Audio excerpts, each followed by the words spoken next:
여러분, 누군가에게 좀 이렇게 쉽게 친근하게 부침성 있게 다가서지 못하는 이유는 뭘까 생각을 해보면 성격 탓도 있을 것 같지만 사람과 사람의 관계라는 게 그렇게 갑자기 되는 것은 아니기 때문이라는 생각이 듭니다. 마음이 오고 가는 상당한 시간이 필요하다 생각이 드는 것입니다. 우리가 인생길을 걸어가는 동안 하나님께서는 많은 이들을 길에서 만나게 하십니다. 그래서 마음을 주고받으면서 살다 보면 상당한 시간이 지난 어느 날 그분이 우리 인생의 소중한 분이라는 것을 깨닫게 되는 날이 있습니다.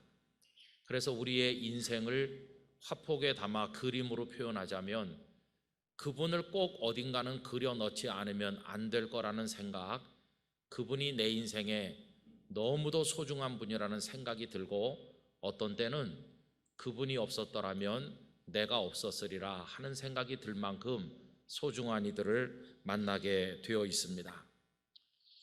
저는 우리 영락교회 성도들께서 이 살벌하고 각박한 고독한 세상을 살아가는 가운데 하나님께서 붙여주시는 좋은 분들을 많이 만나시게 되기를 축복합니다.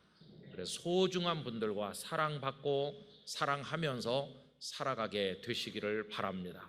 이건 하나님께서 우리에게 주시는 정말 큰 축복이 아닐 수 없습니다. 오늘 성경 말씀을 보니까 이렇게 애틋하게 맺혀져 있는 두 사람을 만나게 되는데 다름 아닌 사도 바울과 디모데이십니다.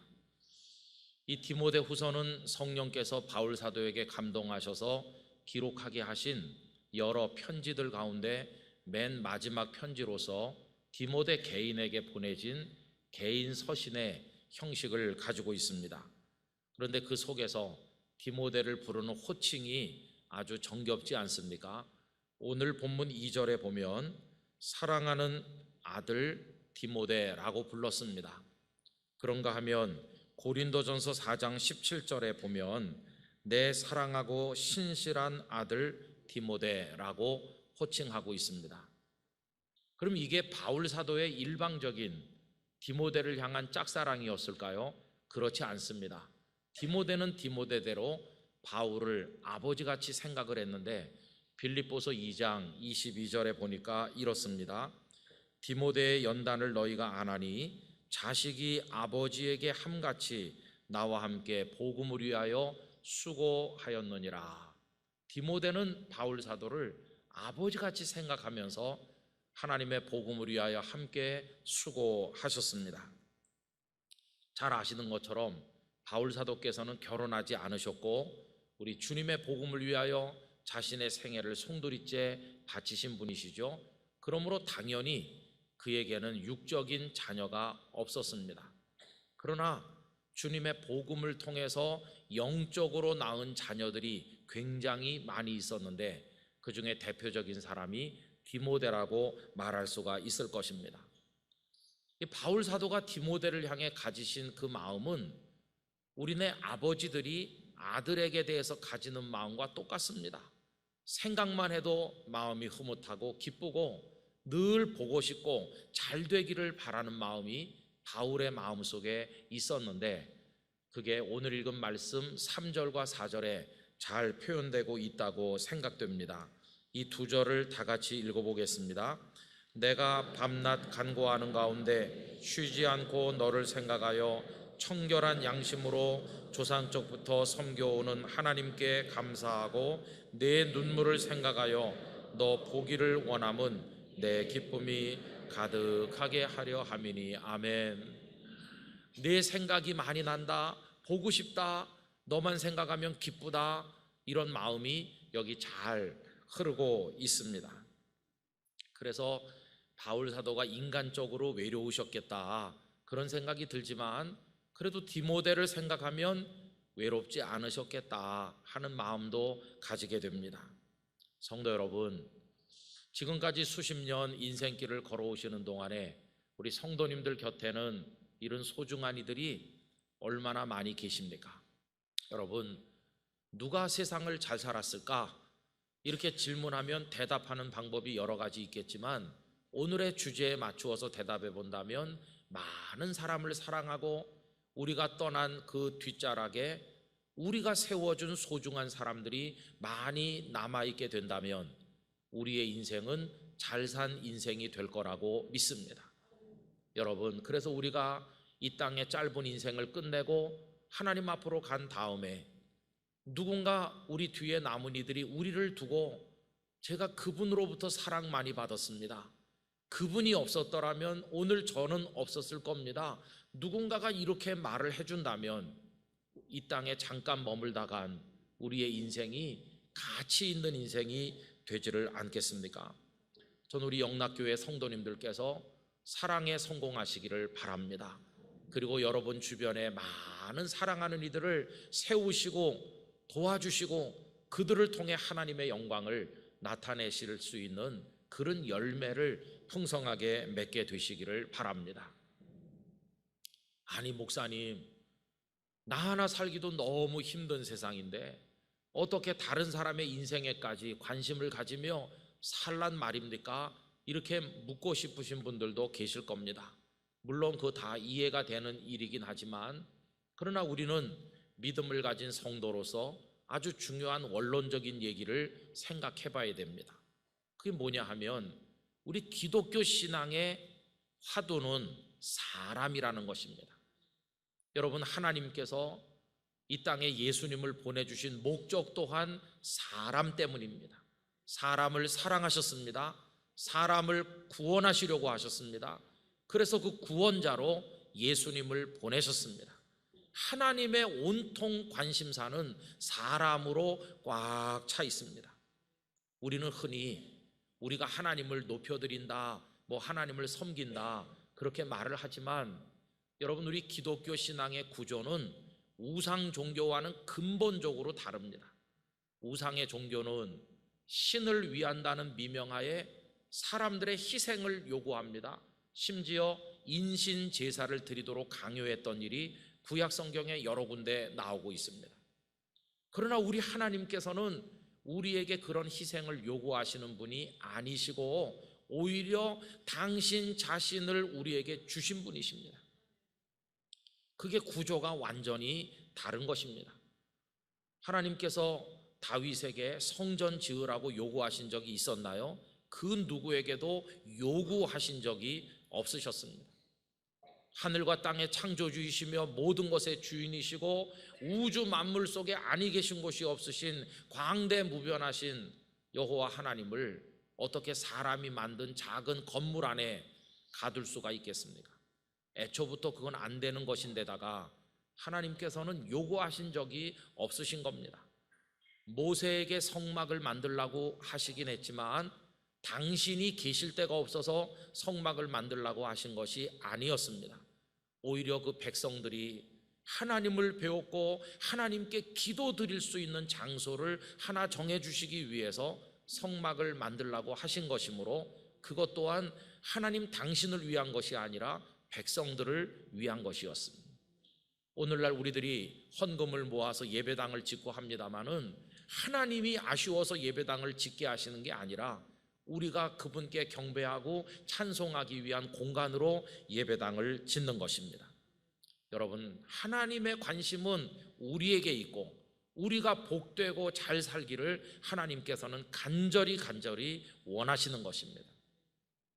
그래서 우리 주님께서는 이 땅에 오셨고 우리를 위해서 십자가를 지시고 그 물 한 방울 피 한 방울 남김없이 다 주셨지 우리에게 다 내놓으라고 요구하신 분이 아니신 것입니다. 우리가 그분께 뭔가를 드리고 그분께 헌신하고 섬기는 것은 다 주신 그 사랑에 너무나 감격한 나머지 우리의 가진 것 조금으로 우리 마음을 표현하는 것뿐이지 하나님께서 우리에게 요구하시는 게 근본적으로 없음을 우린 알아야 됩니다. 하나님께서는 우리 사람들이 구원받고 사람들이 잘 되기를 원하십니다. 하나님의 마음에 사람에 대한 사랑이 꽉 차 있는 것이라면 당연하게 우리 그리스도인들과 교회의 화두도 역시 사람이어야 마땅한 것입니다. 초대교회 예배당도 없고 조직도 없고 제도고 뭐고 아무것도 없었습니다. 있는 것은 생명의 복음과 성령의 역사밖에 없었는데 그거 가지고 뭘 했나요? 사람을 살리고 사람을 세우는 일, 그게 초대교회 성도들의 가슴을 채웠던 사명이었습니다. 그런데 언제부터인지 조직과 제도가 사람 위에 군림하면서 사람을 억압하고 사람을 죽이는 일까지 나타나는 역전 현상이 등장했습니다. 여러분, 중세 때 교회, 교황으로 대표되는 그들의 공동체, 그걸 지키고 기득권을 지키기 위해서 애꿎은 많은 사람들을 화형장으로 몰아냈던 것을 역사가 증언하고 있지 않습니까? 주님의 마음은 사람으로 가득 차 있는데 참 이상하게 사람 따위에는 안중에도 없는 이상한 조직, 이상한 제도, 그런 것들이 이 땅에 출현하게 된 것입니다. 여러분, 큰 교회, 좋은 교회는 어떤 교회일까요? 현재 사람이 많고 규모가 큰 게 크고 좋은 교회인가요? 저는 그렇게 생각하지 않습니다. 정말 크고 좋은 교회는 그 교회를 통하여 구원받은 사람이 많은 교회입니다. 그 교회를 통하여 사랑받은 사람이 많은 교회입니다. 그 교회를 통해 삶의 기쁨을 얻고 쓰러졌다 일어나서 하나님을 찬송하게 된 이들이 많이 배출된 교회가 진정으로 큰 교회입니다. 진정으로 좋은 교회입니다. 영락교회가 그런 교회가 되기를 기원합니다. 현재 크다고 큰 게 아니라 영락교회 성도들을, 영락교회를 통해서 하나님을 알게 되고 사랑을 받고 살게 되고 소생하여 일어난 사람들, 그런 이들이 많이 배출되는 영락교회가 돼야 됩니다. 그래서 집사님, 권사님, 장로님, 영락교회 성도들 누구누구 때문에 내가 하나님의 사람이 됐고 오늘의 내가 있게 되었노라고 그렇게 말씀하는 분들이 많아질 때 우리 교회는 하나님께서 기뻐하시는 교회가 될 줄로 믿습니다. 여러분, 이제 다시 바울과 디모데 이야기로 돌아가 보겠습니다. 그러면 아들이라 이렇게 하고 아버지같이 모셨는데 이 둘은 어떻게 그렇게 연결이 되셨을까요? 이 둘을 연결시킨 분은 우리 주님이십니다. 믿음이 아버지와 아들처럼 되게 하였습니다. 디모데전서 1장 2절은 이렇게 시작됩니다. 믿음 안에서 참 아들 된 디모데에게 편지하노니. 그러므로 예수님이 계시지 않더라면, 그리고 믿음이 없었더라면 바울과 디모데는 아무 상관이 없는 남남이지 않았겠습니까? 그런데 예수님, 그분을 향한 믿음이 바울과 디모데를 연결해서 아버지와 아들처럼 되게 하였다는 것입니다. 그리고 이렇게 사랑하는 관계가 됐는데 여러분, 이것이 하루아침에 쉽게 된 게 아니었습니다. 그렇게 되기까지 오랜 시간이 필요했고, 그리고 사도 바울의 희생적인, 헌신적인 사랑의 수고가 있었습니다. 사도행전 13장에 보시면 안디옥 교회 파송을 받은 바울과 바나바가 첫 번째 전도여행을 떠나시는데 그게 14장까지 이어지고 소아시아 여러 도시를 다니면서 말씀을 전하는 모습이 나옵니다. 그 중에 한 군데가 루스드라라는 곳이고, 처음에 루스드라에 가서 나면서부터 걸어본 적이 없는 장애인을 고침으로 인해서 이 두 분이 신처럼 추앙을 받게 되었습니다. 그런데 안디옥과 이고니온에서 유대인들이 몰려와서 루스드라 어리석은 시민들을 충동질함으로 이 시민들이 바울에게 돌팔매질을 해서 바울이 죽은 사람처럼 되고 내다 버려지기에 이르게 됩니다. 우리 같으면 돌에 맞아 죽을 뻔하면 머리를 흔들면서 그 루스드라를 쳐다보기도 싫을 텐데, 놀랍게도 바울은 그 도시에 다시 들어가서 사람들을 말씀으로 세워주는 일을 하게 됩니다. 얼마나 희생적인 사랑의 수고입니까? 이 이야기가 사도행전 14장 19절 이하에 나옵니다. 유대인들이 안디옥과 이고니온에서 와서 무리를 충동하니 그들이 돌로 바울을 쳐서 죽은 줄로 알고 시외로 끌어내치니라. 제자들이 둘러섰을 때에 바울이 일어나 그 성에 들어갔다가, 그 성에 다시 들어갔죠. 이튿날 바나바와 함께 더베로 가서 복음을 그 성에서 전하여 많은 사람을 제자로 삼고 루스드라와 루스드라를 다시 거쳐서 이고니온과 안디옥으로 돌아가서라고 되어 있습니다. 돌팔매질 한 사람들이 있는 곳에 다시 가서 말씀의 씨를 또 뿌린 겁니다. 그런데 여러분, 그 씨가요 잘 돋아나고 열매가 되기까지 이르렀는데 제2차 전도 여행을 하시면서 루스드라를 다시 방문했을 때 거기 얻은 열매가 바로 디모데인 것이죠. 그때부터 디모데를 같이 데리고 다니면서 말씀의 동역자가 되게 하였습니다. 그 이야기가 사도행전 16장 1절 이하에 나옵니다. 바울이 더베와 루스드라에도 이름에 거기 디모데라 하는 제자가 있으니 그 어머니는 믿는 유대 여자요 아버지는 헬라인이라. 디모데는 루스드라와 이고니온에 있는 형제들에게 칭찬받는 자니 바울이 그를 데리고 떠나고자 할새 그 지역에 있는 유대인으로 말미암아 그를 데려다가 할례를 행하니 이는 그 사람들이 그의 아버지는 헬라인인 줄 다 알미러라. 이렇게 되어 있습니다.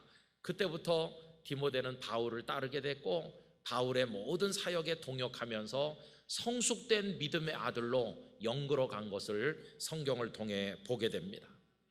성도 여러분, 누군가를 내 아들이야 이렇게 말하려면요 그냥 갑자기 아무나 붙들고 오 내 아들 이렇게 말한다고 되는 게 아닙니다. 누군가가 참 나의 아들, 참 나의 딸이 되기까지 말로 다 할 수 없는 희생적인 사랑의 수고가 있어야 한다는 것입니다. 여러분, 하나님 아버지께서도 우리를 내 아들이라 내 딸이라 부르시기까지 어떤 수고를 하셨나요?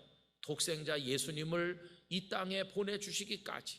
아니, 그 이전에도 우리를 먹이고 입히시고 인도하시고 돌보시는 사랑을 꾸준히 계속하시고 독생자를 주시고 우리를 구원하시고 그리고 나서 너는 내 아들이라 딸이라 이렇게 말씀하시는 게 아닙니까? 그래서 여러분, 누군가를 내 아들 내 딸이라고 부르는 게 저절로 되는 게 아니라는 사실을 알아야 됩니다. 누군가 성도님들 주변에 소중한 사람을 많이 두시고 싶으십니까? 여러분으로 인해서 선한 사랑과 영향을 받고 하나님의 사람으로 살아가는 이들을 많이 키워내시고 싶으십니까? 그렇다고 한다면 하나님께서 우리에게 가지셨던 그 마음, 바울 사도께서 디모데에게 가졌던 그 사랑의 마음을 품게 되시기를 바랍니다. 우리 바울로부터 아버지의 마음을 배우기를 원합니다. 고린도전서 4장 14절 15절입니다. 내가 너희를 부끄럽게 하려고 이것을 쓰는 것이 아니라 오직 너희를 내 사랑하는 자녀같이 권하려 하는 것이라. 그리스도 안에서 1만 스승이 있으되 아버지는 많지 아니하니 그리스도 예수 안에서 내가 복음으로써 너희를 낳았음이라. 낳았다고 표현했어요. 해산의 고통을 내가 감당했다는 겁니다. 여러분, 그러니 누군가를 아들, 딸이라 부르기까지 해산의 수고가 있어야 된다는 걸 깨닫게 되는 것이죠. 여러분, 바울이 디모데에게 한 것처럼 하면서 살아가길 원합니다. 참으로 사랑해야 되겠습니다. 그리고 평생을 변치 않고 사랑으로 대해야 되겠습니다. 보고 싶어 하고 사모하는 감정을 가지고 살도록 해야 되겠습니다. 그리고 그를 위해서 기도해야 되는데 여기 바울이 감옥에 갇혀 계시고 순교를 기다리고 있는 그 어려운 때에도 디모데를 위해 밤낮 기도한 것처럼 우리도 누군가를 위해 기도하는 수고를 아끼지 말아야 되겠으며 사랑의 충고와 올바른 말씀의 가르침으로 그의 인생을 세워주는 수고를 우리 모두가 해야 될 줄로 믿습니다. 여기에 사심이 조금도 들어있지 않고 그에게 주신 하나님의 은사가 다시 불일듯 일어나서 그가 잘 되고 하나님 앞에 훌륭한 인물이 되기를 바라는 간절한 마음을 가져야만 될 것입니다.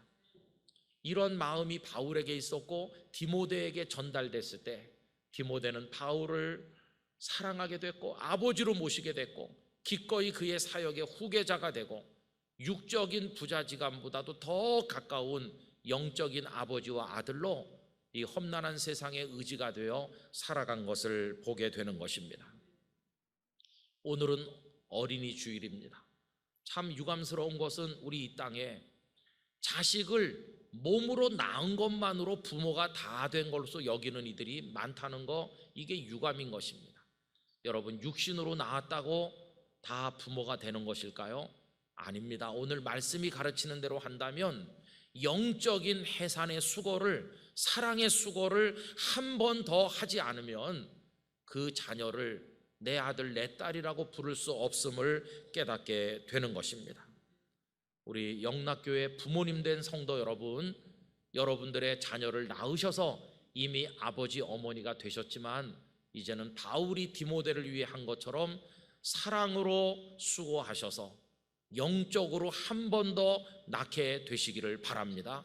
그렇게 되셔야 진짜 너는 내 아들이고 내 딸이라고 이야기할 수가 있게 될 것입니다.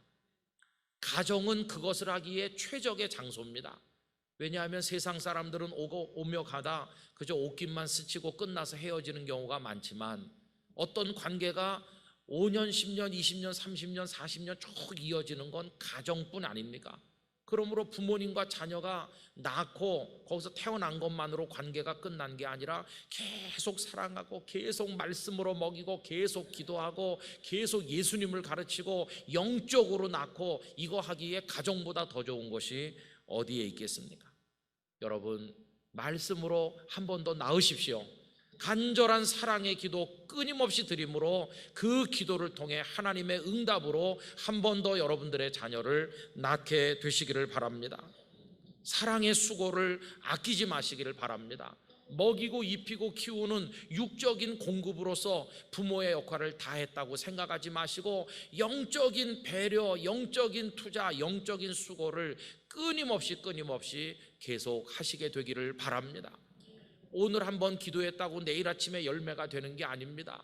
부모의 눈이 다 짓물러서 더 눈을 뜨기도 어려운 나이가 될 때까지 장성했지만 계속 부모는 자식을 위해서 이 영적인 사랑을 베풀 때 그 자녀가 디모데 같은 믿음의 사람으로 태어나게 될 줄로 믿습니다. 그렇게 애써서 키워가지고 뭐 나중에 우리가 뭘 받겠습니까? 우리 자식들에게 어떤 효도를 받고 싶으세요?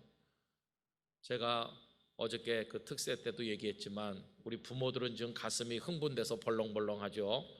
왜냐하면 이번 주간에 어버이 줄인데 뭘 받을까 기대감으로 정상이 아니거든요. 무슨 효도를 받으시겠어요? 억만금을 되돌려 받으시겠어요? 여러분, 제가 받고 싶은 효도는 이겁니다. 나중에 제가 기력이 다 떨어져 늙었을 때 아마 우리 성도님들도 똑같으실 거예요. 우리 자식들이 와서 아버지, 어머니 저를 낳아주신 거 그 은혜 잊을 수 없습니다. 여기까지는 세상에 부모 자녀 간에도 다 있는 거죠. 그런데 아버지, 어머니 저를 위해 눈물로 기도하시고 사랑으로 키우시는데 말씀으로 공급하시고 하나님을 알려주시고 영적인 해산의 수고를 아끼지 않으셔서 저 같은 사람이 하나님의 자녀가 되어 하나님 영광을 위해 살게 된 거 아버지 없었으면 어머니 없었으면 불가능한 일인데 그 은혜, 저를 영적으로 낳아주신 그 은혜 잊을 수가 없습니다. 제가 흘려주신 눈물의 기도에 보답해서 하나님을 영화롭게 하는 사람으로 제가 살도록 하겠습니다. 부모님 남기신 그 사명 교회 안에서나 교회 바깥에서나 제가 물려받아서 더 잘하도록 하겠습니다. 이렇게 나중에 우리 자녀들이 우리에게 말해준다면 우리는 아무 후회가 없는 너무너무 감사한 부모로서의 감사를 하나님 앞에 드릴 수 있게 될 줄로 믿습니다. 우리 영락교회 성도님들의 가정에 이런 거룩한 축복이 임하게 되시기를 원합니다. 그래서 부모님과 자녀가 다 손잡고 믿음의 부모, 믿음의 자녀가 되어서 우리 주님을 향해 나가는 것입니다. 예수께로 가면 나는 기뻐요 찬송하면서 부모님은 부모님대로 자녀들은 자녀들대로 이 거룩한 복을 받으시게 되기를 예수님의 이름으로 축원합니다.